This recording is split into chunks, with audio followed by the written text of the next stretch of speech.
A ditadura chinesa é, sem exagero, uma das mais genocidas da história da humanidade. Está lado a lado com os horrores do nazismo de Hitler e do stalinismo soviético, com um agravante. Enquanto os outros viraram páginas escuras do passado, o regime comunista da China continua firme, ativo e influente, inclusive sobre o nosso cotidiano. Desde que Mao Tse-tung tomou o poder em 1949 até o final da década de 1950, estima-se que cerca de 20 milhões de pessoas foram sumariamente executadas, entre elas opositores políticos, empresários, intelectuais, religiosos e proprietários rurais. Como se isso não bastasse, entre 1959 e 1961, uma política de sanções internas e fracassos econômicos deliberados provocou uma das maiores fomes da história moderna, matando outros 20 milhões por inanição. Foi nesse cenário de desespero que o povo chinês foi empurrado à barbárie. Passaram a comer qualquer coisa que se movia, cachorros, ratos, insetos, morcegos, o que depois acabou se tornando cultural. Em 1979, com a morte de Mao, a China passou às mãos de Deng Xiaoping. Ele abandonou a ortodoxia marxista, mas não a tirania. Iniciou reformas econômicas que alavancaram o país à condição de potência, mas à custa de um modelo autoritário híbrido, um capitalismo de Estado com métodos fascistas, que perdura até hoje. Décadas depois, no final de 2019, o Partido Comunista Chinês volta a protagonizar uma tragédia global. Independentemente da origem do coronavírus, seja natural ou de laboratório, o comportamento do regime foi criminoso. Tentou abafar os primeiros alertas, prendeu médicos, silenciou jornalistas e impediu que o mundo reagisse a tempo. O resultado foi um novo genocídio, dessa vez planetário. E mesmo diante desse histórico de sangue, repressão e mentira, Lula não apenas se ajoelha diante do regime chinês, como se orgulha disso. Em discurso recente, comparou suas eleições à revolução que levou Mao ao poder e deu início a uma das eras mais sombrias do século XX. Isso por si só diz tudo sobre o ponto em que chegamos. O Brasil hoje é governado por alguém que não se envergonha de bajular uma ditadura assassina e ainda tem a audácia de comparar sua volta ao poder com o início do maior morticínio já promovido por um governo comunista. Se ouvir isso não te assusta, talvez você já tenha se acostumado com a ideia de viver sob as sombras de uma tirania disfarçada de democracia. Mas enfim, vamos analisar o que aconteceu entre a Janja e o ditador chinês.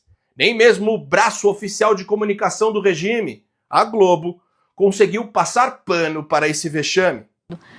Num dos encontros lá na China, a primeira-dama Janja participou e, segundo a nossa apuração, relatos que a gente colheu, ela criou um climão nesse encontro com o presidente chinês e a delegação brasileira, com o presidente Lula, porque ela pediu a palavra para falar dos efeitos nocivos da rede social chinesa, o TikTok. Janja, como a gente sabe, sempre faz duras críticas, cobra regulamentação aqui no Brasil, mas lá criou um climão porque estava diante da delegação chinesa, do presidente chinês.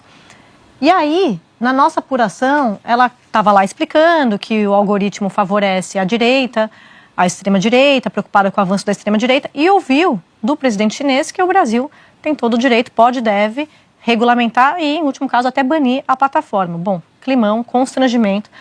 Depois o Lula tentou sair em defesa da esposa, mas só se enrolou ainda mais e acabou revelando suas pretensões. Gostaria de pedir para o senhor comentar a reunião com o presidente Xi Jinping, mais especificamente a pergunta da primeira-dama sobre o TikTok. E a resposta do presidente Xi Jinping dizendo que o senhor poderia banir ou restringir o TikTok no Brasil, se o senhor faria alguma coisa nesse sentido. Você sabe, a primeira coisa que eu acho estranho é que como é que essa pergunta chegou à imprensa? Porque estava só meus ministros lá, o Alcolumbre e o Omar. Então alguém teve a pachorra de ligar para alguém e contar uma conversa que teve num jantar em que era uma coisa muito, mas muito confidencial e uma coisa muito pessoal. E depois, eu que fiz a pergunta, não foi a Janja. Eu que fiz a pergunta. Como você notou, ele falou que não foi a Janja que fez a pergunta, mas sim ele. Vamos continuar. Veja, eu fiz uma pergunta para ele, eu não fiz uma pergunta, eu perguntei ao companheiro Xi Jinping se era possível ele enviar para o Brasil uma pessoa da confiança dele para a gente discutir a questão digital e, sobretudo, o TikTok. Foi só isso. E ele disse uma coisa que era o Brasil tem o direito de fazer a regulamentação. Ainda bem que estava o Elmar, estava o Elmar em nome da Câmara e o Davi, sabe que nós temos que regulamentar. Sabe que nós temos que regulamentar. Não é possível a gente continuar, sabe, com as redes digitais cometendo os absurdos que comete e a gente não tem a capacidade de fazer uma regulamentação. Então, para mim, foi uma coisa simplesmente normal e ele vai mandar uma pessoa. Isso que importa, ele vai mandar uma pessoa especialmente para conversar conosco sobre o que a gente pode fazer, sabe, nesse mundo digital. Lula quer que o ditador da China envie ao Brasil um especialista em controle digital, um agente do regime comunista, para ajudar a implementar meios de regular as redes sociais. Mas sejamos claros, onde eles dizem regular, leia-se censurar. A intenção não é coibir fake news, como gostam de repetir, é silenciar críticas, sufocar o contraditório e tornar invisível qualquer voz que fuja da narrativa oficial. É importar o modelo chinês de repressão digital, em que o Estado decide o que você pode ou não ler, dizer ou pensar. Trata-se de uma tentativa escancarada de blindagem contra o cidadão comum, que hoje tem nas redes sociais seu único meio de denúncia e resistência. Ao buscar auxílio em uma ditadura que persegue dissidentes, cala jornalista e monitora cada passo de sua população, o governo brasileiro deixa claro o rumo que pretende tomar. Você percebe o quão grave é isto? Mas vamos continuar. E aí a gente já pediu a palavra para explicar o que está acontecendo no Brasil, sobretudo contra as mulheres e contra as crianças. Aqui ele fala que a mulher dele pediu a palavra. Percebe como ficou confuso? Afinal, foi ele ou ela que falou sobre o TikTok com Xi Jinping? Mas segue. Eu não me senti nem um pouco incomodado. O fato da minha mulher pedir a palavra é porque a minha mulher não é cidadã de segunda classe. Ela entende mais de rede digital do que eu e ela resolveu falar. Muita gente critica a postura da Janja, mas quem realmente trata a primeira-dama como cidadã de segunda classe não é a oposição, é o próprio enteado. Basta lembrar das mensagens vazadas do celular do Lulinha, onde ele se referia à esposa do pai com absoluto desprezo, perguntando se aquela P ia estar presente em um determinado evento. É isso mesmo, o filho do presidente se referindo à primeira-dama com um termo vulgar e agressivo, talvez porque ele realmente sabe do contexto de como a Janja se aproximou do pai enquanto este estava trancafiado em um alojamento dentro da Polícia Federal. E o mais curioso é que o Lula nunca veio a público defender a honra de sua esposa perante as falas do próprio filho. Isso diz muito mais sobre a relação deles e sobre a hipocrisia do entorno do poder. Bom, novamente a Globo não passou pano para a tentativa do Lula de atenuar o constrangimento. Se a gente tirar tudo da frente, a gente espremer, o que ficou de tudo isso? Sim, é verdade que o presidente da China e o presidente brasileiro falaram sobre o TikTok nessa conversa, que o presidente está espantado por ter vazado. Isso.